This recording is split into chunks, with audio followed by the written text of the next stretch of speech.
ಕುಟುಂಬ ಮತ್ತು 9 ಜನಗಳ ಕುಟುಂಬದ ಒಂದು ಇವತ್ತೇನಂದ್ರೆ ನಮ್ಮ ಮೇಲೆ ಸುಳ್ಳು ಪ್ರಕರಣ ದಾಖಲು ಮಾಡಿ 32 ತಿಂಗಳು 13 ದಿನಗಳ ಕಾಲ ನಾವು ಜೈಲಲ್ಲಿ ವಾಸ ಮಾಡಿದ್ದೀವಿ. ಯಾಕಂದ್ರೆ ಸುಳ್ಳು ಪ್ರಕರಣ ಹಾಕಿದ್ದಾರೆ.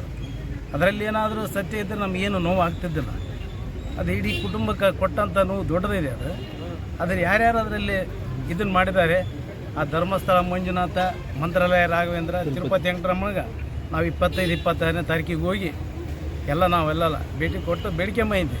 ಅದು ಮುಂದಿನ ದಿನಗಳಲ್ಲಿ ಅದು ನಾವು ತಪ್ಪು ಮಾಡಿದರೆ ನಾವು ಸರ್ವನಾಶ ಆಗೋಲ್ಲ, ಏನಾದರೂ ತಪ್ಪು ಚಾರ್ಜ್ ಶೀಟ್ ಹಾಕಿದ್ರೆ ಅವ್ರು ಸರ್ವನಾಶ ಆಗೋಲ್ಲ. ಇಷ್ಟೇ ನಮ್ಮ ಸರ್. ನಿರ್ದೋಷ ಬರೋಬ್ಬರಿ 10 ವರ್ಷ 8 ತಿಂಗಳಾಯಿತು. 10 ವರ್ಷ 8 ತಿಂಗಳಾಯಿತು. ಭಾಳ ನೋವನ್ನು ಅನುಭವಿಸಿದ್ವಿ. ನಮ್ಮ ಕುಟುಂಬದ ಜೊತೆಗೆ ಇವತ್ತು ನಮ್ಗೆ ನ್ಯಾಯ ದೊರೆತಿದೆ.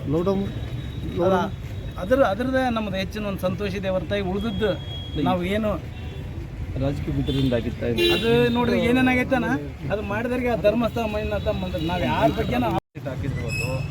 ಹನುಮೇಶ್ ಸಾಹೇಬರು ಮತ್ತು ಅವರ ಸಂಘಟಕರ ಮೇಲೆ ಏನು ಈ ಸುಳ್ಳು ಪ್ರಕರಣ ದಾಖಲು ಮಾಡಿದ್ರು, ರಾಜಕೀಯ ಷಡ್ಯಂತ್ರದಿಂದ ಇವ್ರನ್ನ ಈ ಪ್ರಕರಣದಲ್ಲಿ ಸಿಲುಕಿಸಿ ಅವ್ರಿಗೆ ತೊಂದರೆ ಆಗಬೇಕು, ಫ್ಯಾಮಿಲಿಗೆ ಒಂದು ತೊಂದರೆ ಆಗಬೇಕು ಅನ್ನೋ ಉದ್ದೇಶದಿಂದ ಏನು ಮಾಡಿದ್ರು. ಇವತ್ತು ನ್ಯಾಯಾಲಯದ ಸುದೀರ್ಘ ವಿಚಾರಣೆ ನಡೆಸಿ ಇವತ್ತು ನ್ಯಾಯಾಲಯ ಅವರಿಗೆ ನಿರಪರಾಧಿ ಅಂತ ಹೇಳ್ಬಿಟ್ಟು ಅವ್ರಿಗೆ ತೀರ್ಮಾನ ಮಾಡಿದೆ.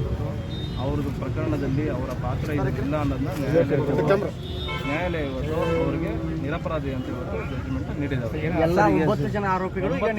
ಏನು ಈ ಕೇಸ್ನಲ್ಲಿ ಟೋಟಲ್ ಆಗಿ 9 ಜನ ಆರೋಪಿತರು ಈ ಕೇಸ್ನಲ್ಲಿ ಇದ್ದರು.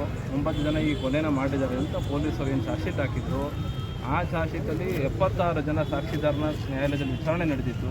ಆ 76 ಜನದಲ್ಲಿ 50 ಜನ ಸಾಕ್ಷಿದಾರರುಗಳು ಅಭಿಯೋಜನೆ ಪರವಾಗಿ ಸಾಕ್ಷಿ ನುಡಿದಿಲ್ಲ ಅನ್ನೋ ಕಾರಣದಿಂದ ಇವರ ಪಾತ್ರದಲ್ಲಿ ಈ 9 ಜನರ ಪಾತ್ರ ಯಲ್ಲಲಿಂಗನ ಮರಣದಲ್ಲಿ ಇವರ ಪಾತ್ರ ಇಲ್ಲ ಅನ್ನೋದನ್ನ ನ್ಯಾಯಾಲಯ ಮನಗಂಡು ಇವತ್ತು ಅವ್ರಿಗೆ ನಿರಪರಾಧಿಗಳು ಅಂತ ಅವ್ರನ್ನ ತೀರ್ಮಾನ ಮಾಡಿ ಬಿಡುಗಡೆ ಮಾಡಿದೆ. ಆಮೇಲೆ ನ್ಯಾಯಾಲಯ ಮನಗಂಡ್ರ ವಿಚಾರ ಏನಂದ್ರೆ ಯಲ್ಲಲಿಂಗಂದಿದು ರೈಲ್ವೆ ಆತ್ಮಹತ್ಯೆ ಅಂತ ಇವತ್ತು ನ್ಯಾಯಾಲಯ ತೀರ್ಮಾನ ಮಾಡಿದೆ. ಇದು ಯಾವುದೇ ರೀತಿ ಕೊಲೆ ಅಲ್ಲ. ಇದು